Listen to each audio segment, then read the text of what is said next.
ایک حامد نے اپنی بیوی کے قاتل ڈاکٹر کا نام قبر کے کتبے کے اوپر کیوں لکھوایا؟ اور کہتے ہیں جس دیش میں انصاف نہ ہو وہاں قاتلوں کے نام ایسے ہی قبر کے کتبے پہ لکھ دیے جاتے ہیں، اور یہ انصاف کا بھی قتل ہے۔ یہ کب کی، کہاں کی اور کیسی داستان ہے؟ آج کے گورکھ دھندا میں اس انصاف کے نظام کے اوپر بات کریں گے۔ السلام علیکم، آپ دیکھ رہے ہیں گورکھ دھندا ابرار قریشی۔ آپ سے مخاطب ہوں۔ آپ یہ ٹائٹل دیکھ کے اور میں نے جو شروع میں بات کی اس کو سن کر آپ حیران ہوئے ہوں گے کہ آخر یہ کہاں پہ واقعہ پیش آیا، اور ایک قبر جس کے اندر ایک خاتون جو ہے وہ مدفون ہے، اس کی قبر کے کتبے کے اوپر اس کی قاتلہ کا ڈاکٹر کا نام لکھا گیا۔ یہ واقعہ سوشل میڈیا کے اوپر ہمیں واٹس ایپ گروپ میں یہ چیز دیکھنے کو ملی جو آپ سکرین کے اوپر دیکھ رہے ہیں۔ اس کے اوپر تحقیق کی، غور و فکر کیا تو پتہ چلا کہ جس وقت یہ مدفون ہے جہاں پہ ایک عورت جن کا نام ہے چندہ نعیم، زوجہ محمد نعیم سرور، پیدائش ان کی ہوئی تھی 1 جنوری 1978 کو۔ تاریخ جو ہے قتل کی، ناٹ وفات، تاریخ قتل لکھا گیا 3 اپریل 2013 باروز منگل یہ ہوا۔ پھر کیا ہوا کہ تدفین بھی ان کی 4 اپریل 2013 کو بتائی جا رہی ہے، یا ساتھ تھوڑا سا اس کے اوپر لائن لگی ہے، صحیح نظر نہیں آ رہی۔ پھر آپ دیکھیے کہ نام قاتلہ ڈاکٹر نائلہ شفیق چودھری کا نام قاتلہ کے طور کے اوپر لکھا گیا۔ اب قبر کے کتبے کے اوپر آپ اس کا نام لکھ سکتے ہیں جو مدفون ہے، اس کے والد کا یا حامد کا، یا جو بھی پہچان ہوتی ہے، یا جس سے آپ کی آنے والی نسلیں کبھی قبر کو تلاش کریں تو آپ یہ جانچ سکتے ہیں، پڑھ سکتے ہیں، دیکھ سکتے ہیں کہ کون کہاں پہ مدفون ہے۔ مگر یہاں پہ معاملہ الگ ہے، وہ اس لیے ہے کہ جب اس خاوند کو اپنی اہلیہ کے قاتل یعنی کہ قاتلہ ڈاکٹر نائلہ شفیق چودھری سے انصاف نہ مل سکا، ان کو سزا نہ دلوا سکے بقول ان کے خامد نعیم کے، یہ جو چندہ نعیم کے خامد ہیں، تو پھر انہوں نے قبر کے اوپر قاتلہ کا نام لکھوا دیا۔ یہ واقعہ پنڈی کے علاقے میں واکنڈ کے ایریا کا ہے۔ یہ قبر وہاں پہ ہے، اور لوگ جب فاتحہ پڑھنے گئے تو ان کی نظر اپنوں کی قبروں کے ساتھ ساتھ اس کے اوپر بھی پڑی، اور کسی نے تصویر بنائی اور اس کو سوشل میڈیا کی زینت بنا دیا۔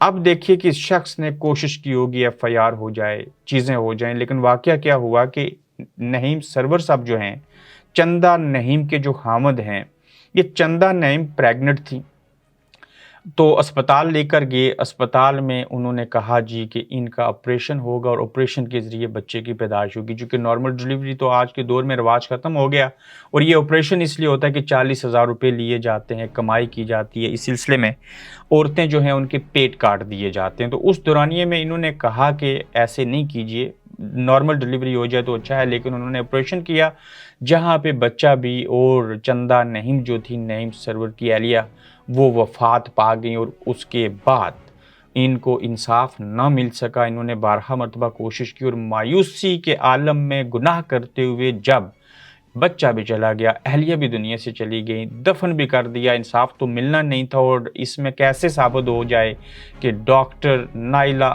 شفیق چودھری جو ہیں انہوں نے ان دونوں کی جو ہے وہ جان لی ہے۔ تو ایسی صورتحال میں جب کوئی بس نہ چل سکا، اور جب کسی دیش کے اندر اور پاکستان جیسے ملک کے اندر انصاف نہ ہو، جج ایک دوسرے کو شاٹ اپ کہیں، جج بلیک میل ہو جائیں، ان کی گندی اور ننگی ویڈیو آ جائیں، وہ اپنے معاملات میں گھسے ہوں، پولیس کے پاس جائیں تو وہ FIR کاٹنے کے لیے رشوت لیں، گھر آنے کے لیے پیٹرول کے پیسے مانگیں، جب تک ایسے حالات ہوں گے اس دیش کے اندر، اس اسلامی جمہوریہ پاکستان کے اندر، لوگ پھر قاتلوں کے نام جو ہیں وہ قبر کے کتبے کے اوپر لگائیں گے۔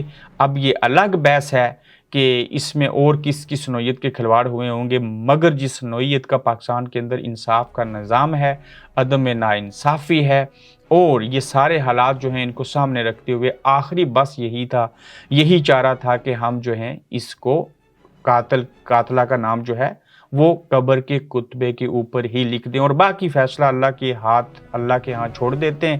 ہم سب مر جائیں گے، یہاں کچھ باقی نہیں بچے گا، اور وہاں پہ اگر یہ قصوروار ہوئیں تو اللہ کی ذات ان کو سزا دے گی۔ پھر آپ دیکھیے کہ بچہ پیٹ میں تھا تو 40,000 روپے مانگ لیے گئے، یعنی کہ بچے کی پیدائش کے اوپر روزگار شروع ہو گیا، 40,000 روپے وہاں سے شروع ہوئے. جب پیٹ سے باہر آئے گا تو پھر میرے اسلامی جمہوریہ پاکستان کے اندر جو مولوی صاحب اذان دیں گے انہوں نے بھی پیسے لینے ہیں. جب وہ بچہ آگے جائے گا، پڑھنے کے لیے جائے گا، ہو سکتا ہے داخلے کے لیے سفارش کروانی پڑے، رشوت دینی پڑ جائے وہاں پہ بھی.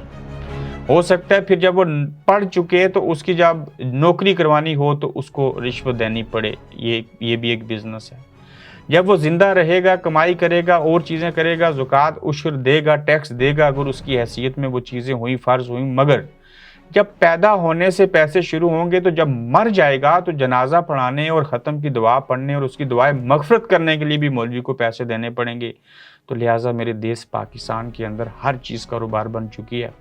وہاں پہ کوئی بہرحمی نہیں، وہاں کوئی انصاف کا نظام نہیں. ہاں اگر کہیں کوئی انصاف ہے، اچھے لوگ ہیں، کرنا چاہتے ہیں انصاف، لیکن وہ مجبور ہیں، لاچار ہیں. اور اس مجبوری اور لاچاری کے عالم کے اندر پھر کیا ہوتا ہے کہ جب کچھ بھی نہ ہو سکے تو آپ مایوس ہو جاتے ہیں. مایوسی کو گناہ کہتے ہیں، اور اپنے دماغ کے اندر اور دلوں کے اندر جو چیزیں ہوتی ہیں پھر آپ قاتلہ کا نام ڈاکٹر شفیق چودھری قبر کے کتبے کے اوپر لکھوا دیتے ہیں. اس سے زیادہ اور کچھ نہ کہا جا سکتا ہے، نہ کچھ کہہ سکتے ہیں. باقی آپ خود اس کے اوپر تبصرہ کریں، سوچیں، غور و فکر کریں، لیکن اپنی رائے ضرور دیجیے گا. اللہ حافظ. آپ دیکھ رہے ہیں گورکھ دھندا ابرار قریشی کے ساتھ.